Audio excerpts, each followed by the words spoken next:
Welcome to TopTalk, where we don't just learn English, we learn how to think, feel, and grow through English. This is not a classroom. This is a space for transformation. Here, vocabulary is not just words. It is emotion. It is awareness. It is power. Every lesson on this channel is designed to improve your English, but also to improve your perspective. Because true fluency is not just about grammar. True fluency is the ability to express deep ideas clearly, confidently, and calmly. So take a deep breath, slow down, and open your mind. Today's lesson will not only train your listening skills, it will challenge the way you see life. This is Top Talk. Let's begin. What if everything you believe about death is incomplete? What if the moment we fear the most is not a terrifying end, but a profound transition? Today, I want you to slow down with me. Not just to learn English, not just to understand ideas, but to feel something deeper. Because this is not just a topic, this is life itself, and death. There is a powerful perspective shared by Sadhguru that describes life in a way that is both simple and revolutionary. He says life is like a soap bubble. Imagine that for a moment. A delicate, floating bubble shining in the sunlight. Inside it is air. Around it is a thin film. That is your life. The air inside is your life energy. The thin wall around it is memory, what yogic science calls karma. Every experience you have ever had, every emotion you have felt, every fear you suppressed, every desire you chased, every heartbreak, every success. They are not just psychological events. They become impressions, layers. They thicken the wall of your bubble. Some people live with very thick walls, heavy with unresolved emotions, heavy with anger, heavy with attachments. Their bubble is small and dense, easily disturbed, easily shaken by every small situation. A word from someone hurts them deeply. A small failure breaks them. Why? Because their wall is rigid, thick, heavy. Other people become like a large bubble, light, flexible, expansive. Their wall is thin. They move through life with grace. Situations happen, but they do not stick. Words are spoken, but they do not wound deeply. Success comes, but it does not intoxicate them. Failure comes, but it does not destroy them. Spiritual growth in this understanding is not about becoming powerful over others. It is about expanding your bubble and thinning the wall. It is about becoming so light that when the bubble finally bursts, nothing remains stuck. But what is this wall really made of? Yogic wisdom speaks about different layers of memory. Not just the memory of your school days or your childhood.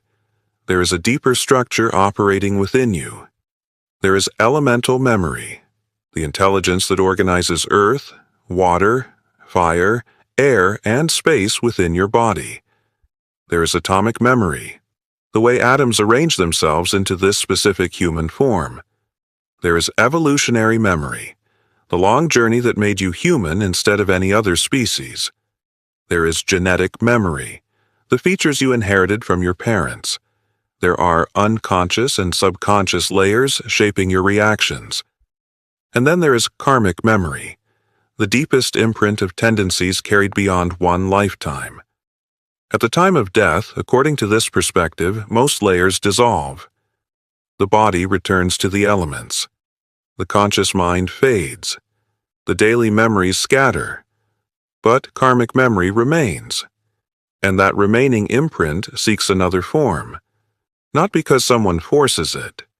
Not because there is punishment or reward.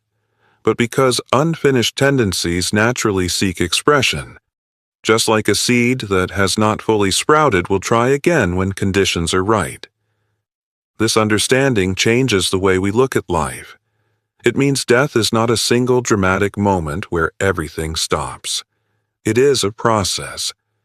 Even modern medicine struggles to define the exact moment of death. Is it when the heart stops, when the brain stops, when breath ceases? Yogic science goes further and describes 5 vital energies within the human system, often called the Panchapranas. These are not mystical fantasies, but a subtle way of describing life functions. One energy governs intake and breath. Another governs elimination. Another governs digestion and heat.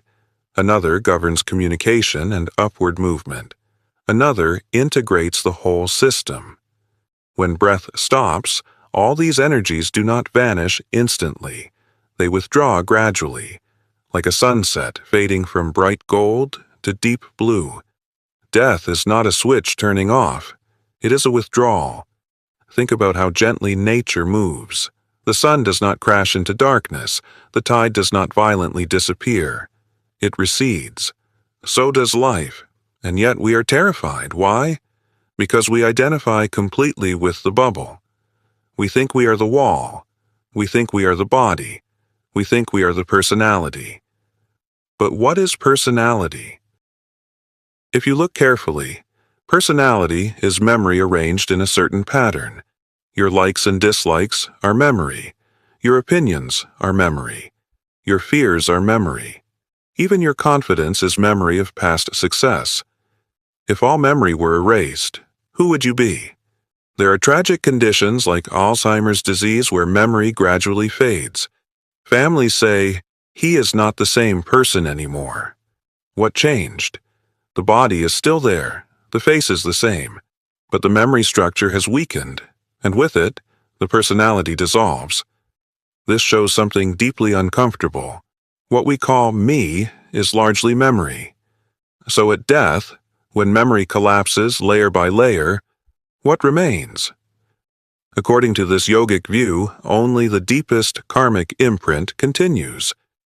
And if through awareness, meditation, and conscious living one reduces even that karmic imprint, something extraordinary becomes possible. The bubble bursts and nothing reforms. This is what is called liberation.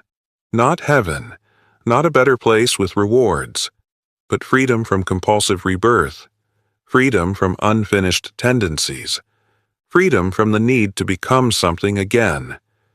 But let us bring this closer to your life right now. You might be thinking, this is philosophical, interesting, but what does it mean for me? It means everything, because how you live determines how you die. If you live unconsciously, reacting, accumulating resentment, chasing desires blindly, you are thickening your wall every day.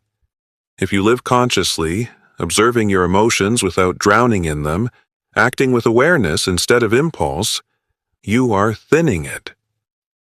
There is another powerful dimension in this teaching. Life operates through information, energy, and time. Information is memory. Energy is vitality.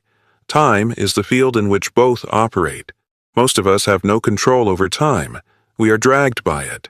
Birth happens, aging happens, death happens. But spiritual mastery is described as gaining deeper awareness over memory and energy. When memory loses its compulsive grip and energy becomes vibrant and balanced, life feels intense yet peaceful. Fear reduces, including fear of death. Ask yourself honestly, are you afraid of death? Or are you afraid of losing what you're attached to? Your relationships, your achievements, your unfinished dreams. Fear often comes from incompletion. When life feels incomplete, death feels like theft. But when life feels fully lived, when each day is approached with involvement and awareness, death becomes completion, not robbery. Imagine living in such a way that if death came tonight, you would not feel cheated. You would not say, "Wait, I was just about to start living." Instead, you would feel, "I lived." Not perfectly, not dramatically, but consciously. There is immense power in that possibility. This perspective does not ask you to believe blindly. It invites you to observe. Watch your mind. Notice how every reaction is shaped by past memory. Notice how often you live in yesterday's impressions instead of today's reality. Notice how fear of the future steals the present. If you begin to live in this awareness, something shifts. The wall begins to thin. Life becomes lighter. And here is the most emotional part of all. Death is certain. Every person you love will face it. You will face it. No technology, no status, no intelligence can negotiate with it. When we deeply accept this truth, something beautiful happens. Petty conflicts lose importance.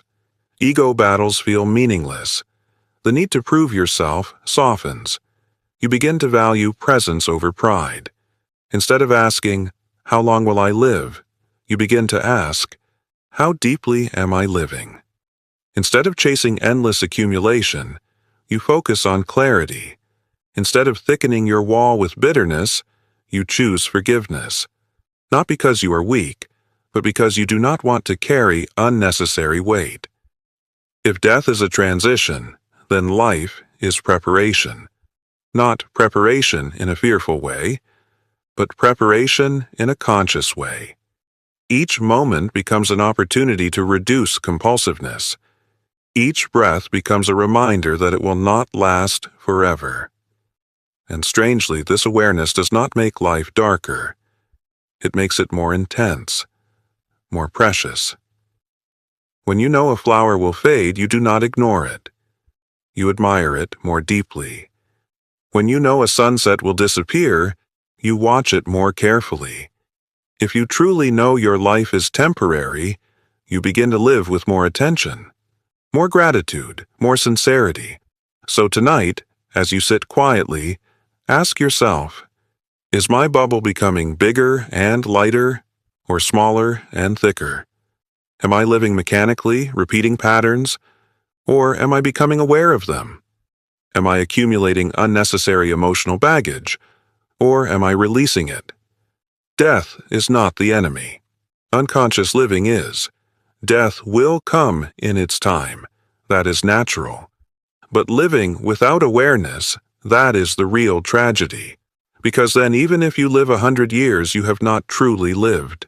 Let this understanding not create fear in you. Let it create urgency. Not panic, but clarity. A gentle but firm reminder that this breath is precious.